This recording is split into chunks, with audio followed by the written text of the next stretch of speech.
సింహాద్రి, అదుర్స్, Brindavanam, Janata garage వంటి చిత్రాల్లో ఇద్దరేసి నాయకులతో రొమాన్స్ చేసి విజయాలందుకున్నారు యంగ్ టైగర్ ఎన్టీఆర్. కట్ చేస్తే స్వల్ప విరామం అనంతరం మరోమారు ఇద్దరు భామలతో జట్టు కట్టనున్నారట తారక్. ఈసారి పాన్ ఇండియా ప్రాజెక్టు కోసం ఈ బాట పట్టనున్నారాయన.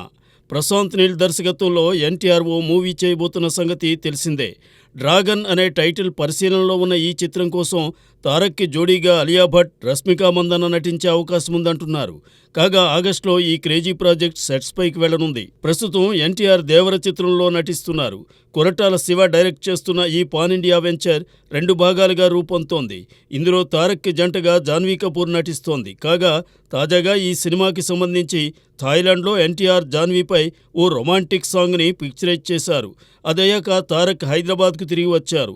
అందుకు సంబంధించిన ఓ వీడియో సోషల్ మీడియాలో భలేగా వైరల్ అవుతోంది.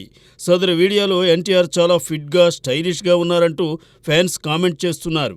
మరి భారీ అంచనాల నడుమ రానున్న దేవరలో యంగ్ టైగర్ ఏ స్థాయిలో ఇంప్రెస్ చేస్తారో తెలియాలంటే సెప్టెంబర్ 27 వరకు వేచి చూడాల్సిందే.